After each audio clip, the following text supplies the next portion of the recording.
सदर मुमलिकत आसिफ अली जरदारी ने प्रोफेसर वारिस Mir memorial seminar से खिताब में कहा है कि हमारे दोस्तों की ज़रूरी सोच नहीं, वो ज़राअत पर इनकम टैक्स लगा रहे हैं। बड़े ज़मींदारों पर इनकम टैक्स लगाना पड़ेगा क्योंकि IMF की शर्त है। कहा ज़राअत पर टैक्स देने को तैयार है मगर ज़राअत पर इनकम टैक्स सूबाई हुकूमतें लगाएंगी। हम इन्हें खर्चा, मुनाफा और हारी का हिस्सा सब दिखाएंगे। मुनाफा हुआ तो टैक्स देंगे।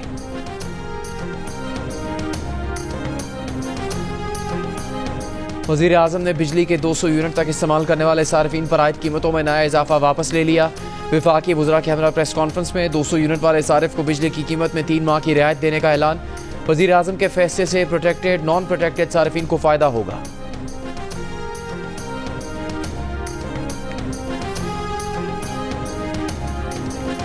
वफाकी हुकूमत ने ISI के नामजद अफसर को टेलीफोन कॉल सुनने, रिकॉर्ड करने और मैसेजेस पर नजर रखने का इख्तियार दे दिया। कौमी सलामती के मफाद में किसी जुर्म के खदशे के पेश नज़र कॉल टैपिंग की मंजूरी। काबीना ने यह इख्तियार पाकिस्तान टेलीकम्युनिकेशन एक्ट 1996 के सेक्शन 54 के तहत दिया। एलामी के मुताबिक इंटेलिजेंस जिस अफसर को नामजद करेगी वो ग्रेड 18 से कम दर्जे का नहीं होगा।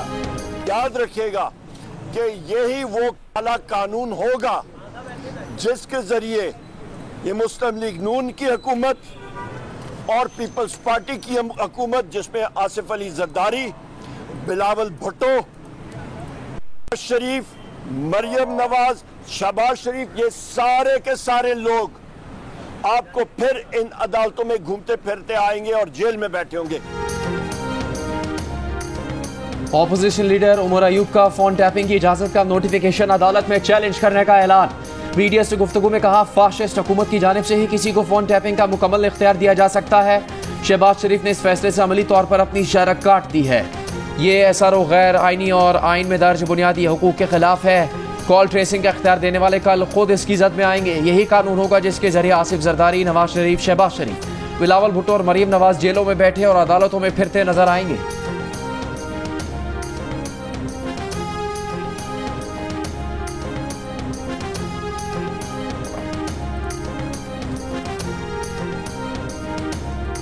मखसूस नशिस्तों के हुसूल के लिए सुन्नी इत्तेहाद काउंसिल की दरखास्त पर फैसला महफूज। चीफ जस्टिस काजी फाइज ईसा ने कहा कि फैसला कब सुनाना है उस पर जजेस से मुशावरत करेंगे।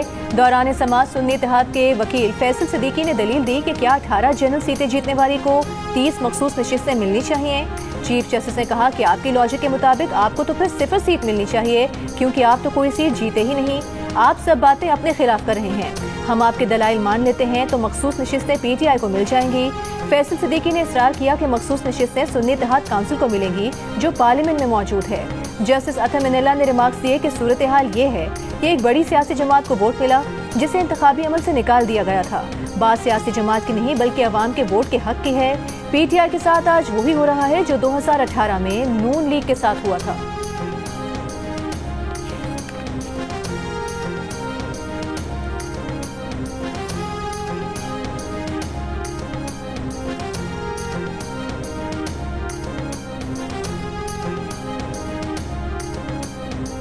किसी भी पार्टी को जीती हुई नशिस्तों से ज्यादा मखसूस नशिस्तें देना गैर कानूनी है।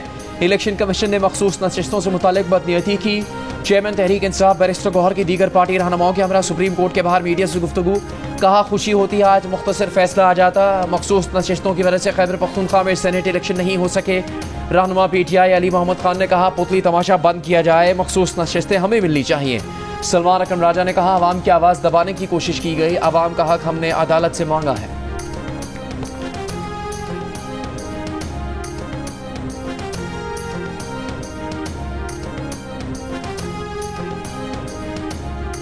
समझ नहीं आता कि आज़ाद हैसियत से जीतने के बाद जब तहरीक इंसाफ का बतौर सियासी जमात ढांचा मौजूद था तो सुन्नी इत्तेहाद काउंसिल में क्यों शामिल हुए। मखसूस नशिस्तें उसी पार्टी को जाती हैं जिसने इलेक्शन लड़ा हो। विफाकी मुशीर बराए कानून और इंसाफ बैरिस्टर अकील मलिक का सवाल। प्रेस कॉन्फ्रेंस में कहा कि जितने वकला PTI में मौजूद हैं किसी जमात में नहीं। इतने वकला की मौजूदगी के बावजूद समझ नहीं आता कि PTI को सुन्नी इत्तेहाद काउंसिल में शामिल होने का मशवरा किसने दिया। विफाकी मुशीर बराए कानून और इंसाफ बैरिस्टर अकील मलिक ने PTI के सुन्नी इत्तेहाद काउंसिल को नशिस्तें देने के कानूनी दलाइल को नाकिस करार दे दिया। कहा, मखसूस नशिस्तों के मामले पर PTI से संगीन कानूनी गलतियां हुई हैं।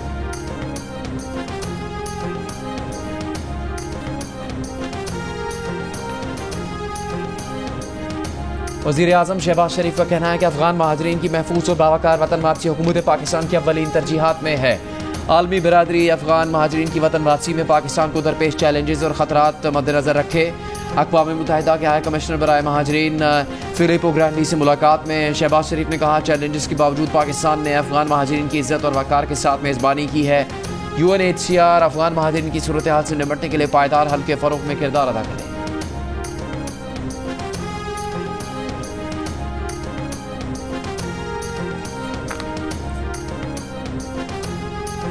शिमाली वजीरिस्तान में सिक्योरिटी फोर्सेज और दहशतगर्दों के दरमियान फायरिंग का तबादला। 2 दहशतगर्द हलाक। फायरिंग के तबादले में कैप्टन मोहम्मद ओसामा बिन अरशद शहीद हो गए। ISPR के मुताबिक सिक्योरिटी फोर्सेज ने दहशतगर्दों के ठिकाने का मौसर अंदाज में पता लगाया। 24 साल के शहीद कैप्टन मोहम्मद ओसामा क़यादत करते हुए बहादुरी से लड़ते हुए शहीद हुए। शहीद कैप्टन ओसामा का ताल्लुक रावलपिंडी से था।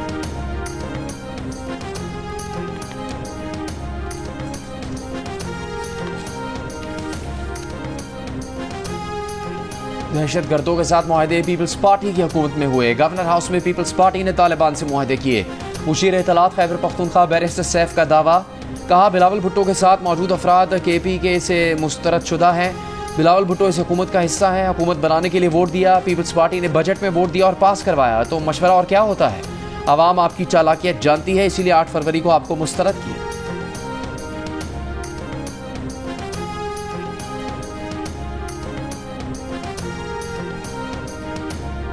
सैलाब ज़दगान के लिए दुनिया की सबसे बड़ी रिहायशी स्कीम शुरू की। 21 लाख खानदानों को रिहाइश फराहम करने का मंसूबा बनाया। सिंध के सीनियर वजीर शर्जील मेमन का दावा। कहा, सिंध हुकूमत ने 130 अरब रुपए टैक्स इकट्ठा करने का हदफ दिया था, उससे ज्यादा हदफ इकट्ठा कर लिया।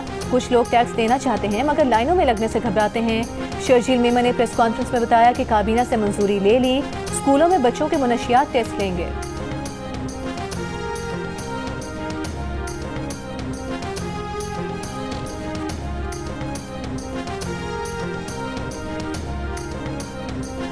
पंजाब के 9 बोर्ड्स ने मैट्रिक इम्तहानात के नताइज का ऐलान कर दिया। लाहौर बोर्ड में दाने स्कूल के मोहम्मद आयान काशिफ ने टॉप पोजीशन हासिल की। वजीर आला पंजाब मरीम नवाज की मैट्रिक में पोजीशन हासिल करने वाले तलबा को मुबारकबाद।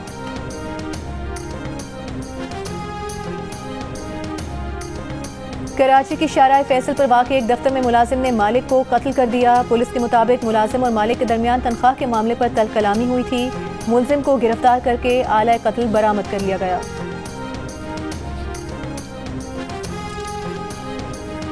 गुजरात में अजीज भट्टी शहीद अस्पताल के वार्ड से नौमौलूद बच्ची मुबैना तौर पर अगवा। थाना सिविल लाइन में नौमौलूद बच्ची का अगवा का मुकदमा दर्ज। वालिद के मुताबिक बच्ची की पैदाइश गुज़श्ता रोज हुई थी। मां सोई हुई थी और इस दौरान बच्ची को अगवा किया गया। लाहौर की इंसदाद दहशतगर्दी अदालत ने जलाओ घेराव के 3 मुकदमात में बानी PTI की जमानतें मुस्तरद कर दी।